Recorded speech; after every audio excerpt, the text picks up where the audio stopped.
प्रिय विद्यार्थियों, मैं अवनीश सिंह गौर, प्रवक्ता रसायन विज्ञान, रोहन सिंह इंटर कॉलेज लुकतरा, जनपद बांदा, माध्यमिक शिक्षा विभाग उत्तर प्रदेश द्वारा संचालित वर्चुअल कक्षाओं में आप सभी का स्वागत करता हूं। आज हम कक्षा 12 विषय रसायन विज्ञान के एकक 9 उप सह संयोजन यौगिक के अंतर्गत प्रकरण उप सह संयोजन यौगिकों का परिचय, वर्नर का सिद्धांत एवं द्विक्लवण तथा उप सह संयोजन यौगिकों में अंतर भाग 1/5 का अध्ययन करेंगे। आज के इस व्याख्यान में हमारी चर्चा के बिंदु होंगे उप सह संयोजन यौगिकों का परिचय, वर्नर का सिद्धांत, वर्नर सिद्धांत की कमियां, योगात्मक यौगिक एवं इनका वर्गीकरण तथा द्विक्लवण एवं उप सह संयोजन यौगिकों में अंतर। इससे पूर्व आप कक्षा 11 में रासायनिक आबंधन के अंतर्गत रासायनिक बंधों के प्रकार, वैद्युत संयोजक, सह संयोजक, उप सह संयोजक बंधों का अध्ययन कर चुके हैं। आप लुईस अम्ल तथा लुईस क्षार से भी परिचित हैं। तत्वों की ऑक्सीकरण संख्या ज्ञात करने का भी आप अध्ययन कर चुके हैं एवं इससे पूर्व के एकक में डी तथा एफ ब्लॉक तत्वों के सामान्य लक्षण जैसे ऑक्सीकरण अवस्था, चुंबकीय गुण, रंगीन आयनों तथा संकुल यौगिकों के निर्माण का भी अध्ययन कर चुके हैं। पत्तियों का हरा रंग किस पदार्थ के कारण होता है? क्लोरोफिल के कारण। रक्त का लाल रंग किस पदार्थ के कारण होता है? हीमोग्लोबिन के कारण। क्लोरोफिल तथा हीमोग्लोबिन ये किस प्रकार के रासायनिक यौगिक हैं? संकुल यौगिक। संकुल या उप सह संयोजन यौगिकों के विषय में आप क्या जानते हैं? आज हम उप सह संयोजन यौगिकों के विषय में अध्ययन करेंगे। डी ब्लॉक में उपस्थित तत्वों को संक्रमण तत्व या संक्रमण धातु कहा जाता है और इन संक्रमण तत्वों का महत्वपूर्ण गुण संकुल यौगिकों का निर्माण करने का होता है और इन संकुल यौगिकों में धातु परमाणु अनेक ऋण आयनों अथवा उदासीन अणुओं से उप सह संयोजी बंध द्वारा जुड़े होते हैं। आधुनिक शब्दावली में इन यौगिकों को अर्थात ऐसे संकुल यौगिक जिसमें धातु परमाणु अनेक ऋण आयनों तथा उदासीन अणुओं से सीधे उप सह संयोजी बंध द्वारा जुड़ा होता है, उप सह संयोजन यौगिक कहलाते हैं। और ये यौगिक हमारे जीवन में अत्यंत महत्वपूर्ण है। इनके महत्व को इसी बात से समझा जा सकता है कि रक्त में पाया जाने वाला हीमोग्लोबिन जो कि आयरन का संकुल यौगिक है तथा पत्तियों में पाया जाने वाला क्लोरोफिल जो कि मैग्नीशियम का संकुल यौगिक है के बगैर तो इस जीवन की कल्पना कर पाना भी संभव नहीं है। इस एकक में हम उपसह संयोजन यौगिकों का अध्ययन करेंगे। इस अध्ययन में सर्वप्रथम वर्नर का सिद्धांत जानने का प्रयास करते हैं। वर्नर का पूरा नाम एल्फ्रेड वर्नर है और एल्फ्रेड वर्नर ने उपसह संयोजन यौगिकों के क्षेत्र में अत्यंत महत्वपूर्ण योगदान दिया।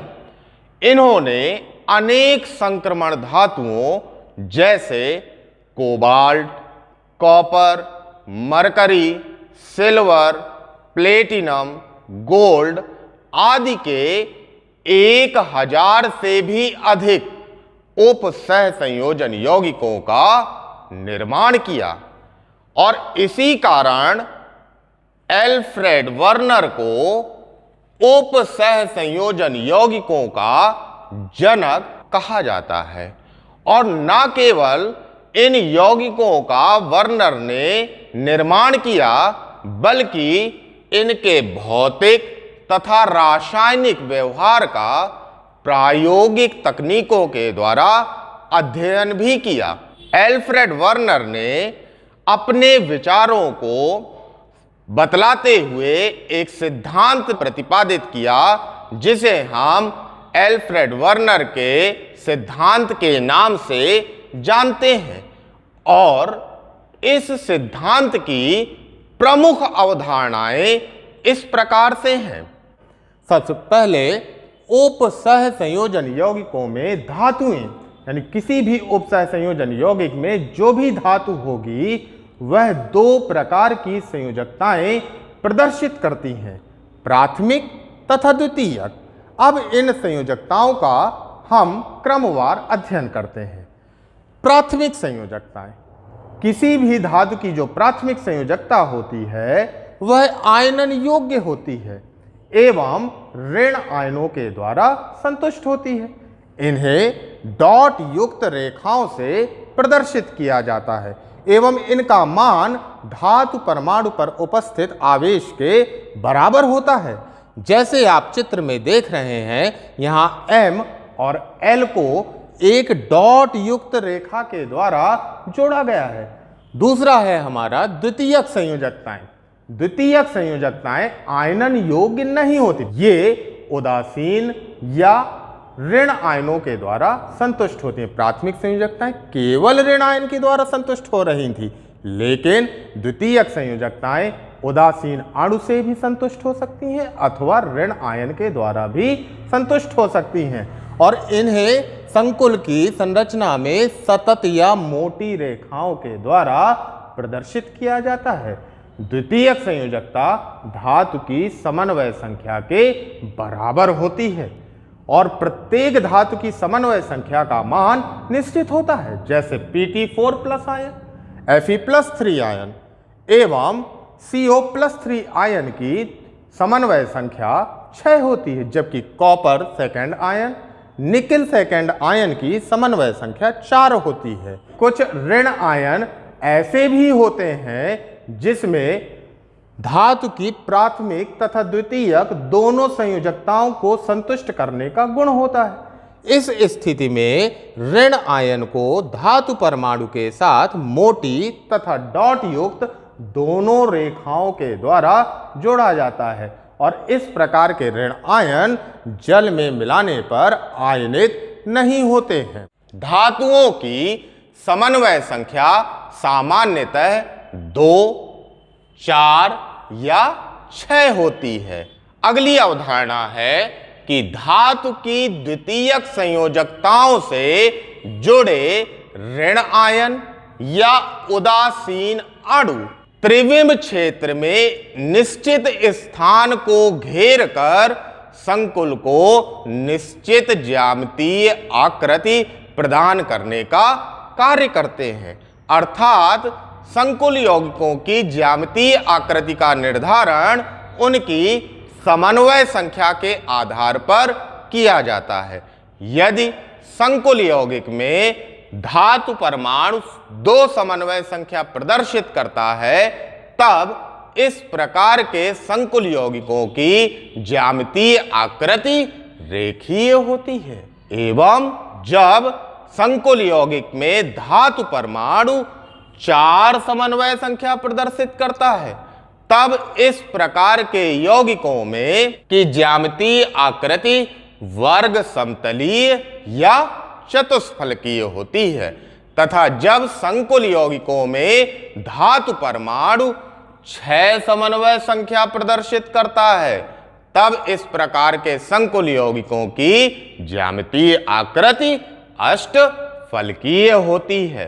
उप सह संयोजन यौगिकों में धातुएं कितनी प्रकार की संयोजकताएं प्रदर्शित करती हैं?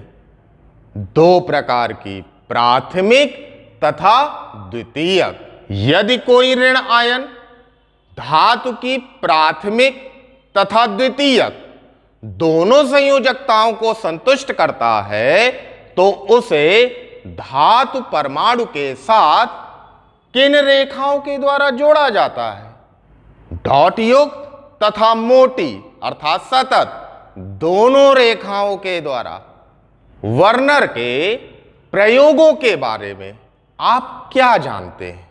वर्नर का सिद्धांत सैद्धांतिक प्रेक्षणों पर आधारित न होकर प्रायोगिक प्रेक्षणों पर आधारित था। अतः अब हम वर्नर के इसी सिद्धांत को वर्नर के द्वारा किए गए प्रयोगों के आधार पर समझने का प्रयास करते हैं। वर्नर ने कोबाल्ट थर्ड क्लोराइड, जैसा कि आप चित्र में देख पा रहे हैं, कोबाल्ट थर्ड क्लोराइड COCl3 जो कि लाल रंग का यौगिक होता है, इसकी क्रिया अमोनिया के साथ कराई और कराकर एक से अधिक प्रकार के, जैसे COCl3 × 6NH3 जो पीले रंग का यौगिक होता है, COCl3 × 5NH3 जो बैगनी रंग का यौगिक है, एवं COCl3 × 4NH3 जो कि हरे रंग का होता है, का निर्माण किया। और इन यौगिकों के विलयन में सिल्वर नाइट्रेट विलयन आधिक्य में मिलाने पर कुछ क्लोराइड आयन सिल्वर क्लोराइड के रूप में अवक्षेपित हो जाते हैं। जैसा कि आप चित्र से देख पा रहे हैं कि 1 मोल COCl3 × 6NH3 के विलयन को जब हम सिल्वर नाइट्रेट विलयन के आधिक्य में मिलाते हैं, तब यह 3 मोल AgCl अवक्षेपित करता है। इसी प्रकार 1 मोल COCl3 × 5NH3 का विलयन 2 मोल AgCl अवक्षेपित करता है, तथा 1 मोल COCl3 × 4NH3 का विलयन 1 मोल AgCl ही अवक्षेपित कर पाता है। इन सूत्रों में आप देख रहे हैं प्रत्येक यौगिक के पास 3 क्लोराइड आयन हैं, फिर भी यह सिल्वर नाइट्रेट के साथ सिल्वर क्लोराइड के अलग अलग मात्राएं अवक्षेपित करते हैं। जैसे पहला यौगिक 3 मोल, दूसरा यौगिक 2 मोल तथा तीसरा यौगिक तो केवल 1 ही मोल AgCl अवक्षेपित करता है। तो क्या कारण है कि इनमें वेरिएशन आ रहा है? इस वेरिएशन को अब हम वर्नर सिद्धांत की सहायता से समझने का प्रयास करते हैं। पहला कंपाउंड COCl3 × 6NH3 में कोबाल्ट की प्राथमिक संयोजकता, जो कि उसके आवेश के बराबर होगी, 3 होती है तथा द्वितीयक संयोजकता 6 होती है। प्राथमिक संयोजकताएं केवल ऋण आयनों द्वारा संतुष्ट होती हैं। इसी कारण COCl3 में उपस्थित तीनों क्लोराइड आयन कोबाल्ट की प्राथमिक संयोजकता को संतुष्ट करते हैं, जो कि डॉट युक्त रेखाओं से जोड़े गए हैं, तथा कोबाल्ट की द्वितीयक संयोजकता जो 6 है, 6NH3 अणुओं द्वारा संतुष्ट हो रही है। और चूंकि ये द्वितीयक संयोजकता को संतुष्ट करने का कार्य करते हैं, इसी कारण इन्हें मोटी या सतत रेखाओं के द्वारा जोड़ा गया है। और जब इस यौगिक को हम जल में मिलाते हैं, तब प्राथमिक संयोजकता से जुड़े 3 क्लोराइड आयन अलग हो जाते हैं, आयनित हो जाते हैं। परिणाम स्वरूप हमें कुल 4 आयन, 3 क्लोराइड तथा 1 CONH3 प्लस 3 आयन प्राप्त होता है। यही तीनों क्लोराइड आयन सिल्वर नाइट्रेट के विलयन में 3 मोल AgCl के रूप में अवक्षेपित होते हैं। यानी वर्नर के सिद्धांत के अनुसार चूंकि प्राथमिक संयोजकताएं ही आयनन योग्य हैं, इसी कारण यहाँ पर प्राथमिक संयोजकता से जुड़े हुए क्लोराइड आयन ही AgCl के अवक्षेप के रूप में हमें प्राप्त होते हैं। और यौगिक का आधुनिक शब्दावली के अनुसार सूत्र होगा CONH3 होल 6 3+ आयन 3Cl-। दूसरा यौगिक है COCl3 × 5NH3। यहां पर भी कोबाल्ट की ऑक्सीकरण संख्या +3 है, अतः उसकी प्राथमिक संयोजकता +3 और द्वितीयक संयोजकता 6 होगी। और अब अगर इसको हम देखते हैं तो प्राथमिक संयोजकता 3 क्लोराइड आयनों के द्वारा संतुष्ट हो रही है, जिन्हें हमने डॉट युक्त रेखाओं से जोड़ा। इसके बाद द्वितीयक संयोजकता 6 है, लेकिन यहां तो केवल 5 ही NH3 अणु हैं, जो 5 संयोजकताओं को तो संतुष्ट कर सकते हैं, लेकिन छठवीं द्वितीयक संयोजकता 1 क्लोराइड आयन के द्वारा ही संतुष्ट होगी। अतः यहाँ एक क्लोराइड आयन ऐसा है जो प्राथमिक और द्वितीयक दोनों संयोजकताओं को संतुष्ट कर रहा है, और वर्नर सिद्धांत के अनुसार वह आयन जो प्राथमिक तथा द्वितीयक दोनों संयोजकताओं को संतुष्ट करता है, जल में मिलाने पर आयनित नहीं हो सकता। इसी कारण जब इस यौगिक को हम जल में मिलाते हैं तो केवल प्राथमिक संयोजकता से जुड़े हुए 2 क्लोराइड आयन ही आयनित होंगे और तीसरा जटिल ion CONH3 whole 5 Cl2+ ion प्राप्त होता है। और इस आधार पर जब हम यौगिक का सूत्र लिखते हैं तो आधुनिक शब्दावली के अनुसार CONH3 होल 5 Cl2+ × 2Cl- होगा। ये 2 क्लोराइड आयन ही सिल्वर नाइट्रेट के केस में हमें 2 मोल AgCl के रूप में अवक्षेपित होते हैं। अब हम तीसरे यौगिक की विवेचना करते हैं, किसके माध्यम से? वर्नर के सिद्धांत के माध्यम से। वर्नर के सिद्धांत के अनुसार यहां पर भी कोबाल्ट की प्राथमिक संयोजकता 3 तथा द्वितीयक संयोजकता 6 है। प्राथमिक संयोजकता 3 क्लोराइड आयनों के द्वारा संतुष्ट हुई, जिन्हें डॉट युक्त रेखाओं से जोड़ा गया, एवं द्वितीयक संयोजकता को संतुष्ट करने के लिए हमें 6 अणुओं की आवश्यकता है, लेकिन यहां तो केवल 4 ही अमोनिया अणु हैं। तो 4 संयोजकताएं तो अमोनिया अणुओं ने संतुष्ट कर दी, और बाकी बची हुई 2 द्वितीयक संयोजकताएं 2 क्लोराइड आयनों के द्वारा संतुष्ट हुई।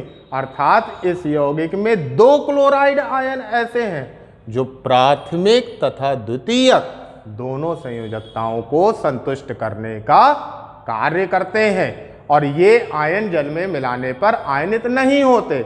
परिणाम स्वरूप जब इस यौगिक को हम जल में मिलाते हैं तो हमें केवल 2 ही आयन, क्लोराइड आयन तथा एक जटिल ion CONH3 whole 4 Cl2+ ion प्राप्त होता है। और यौगिक का आधुनिक शब्दावली के अनुसार सूत्र लिखने पर CONH3 होल 4 Cl2+ Cl- प्राप्त होगा।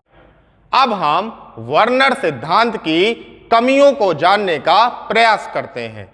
वर्नर का सिद्धांत इस तथ्य की व्याख्या नहीं कर पाता है कि सभी धातुएं उपसह संयोजन यौगिकों का निर्माण क्यों नहीं करती हैं। जैसे लिथियम, बेरिलियम, सोडियम आदि अनेक ऐसी धातुएं हैं जो उपसह संयोजन यौगिकों का निर्माण नहीं करती हैं। ये धातुएं उपसह संयोजन यौगिकों का निर्माण क्यों नहीं कर पाती हैं, इसकी व्याख्या वर्नर सिद्धांत के द्वारा नहीं की जा सकती।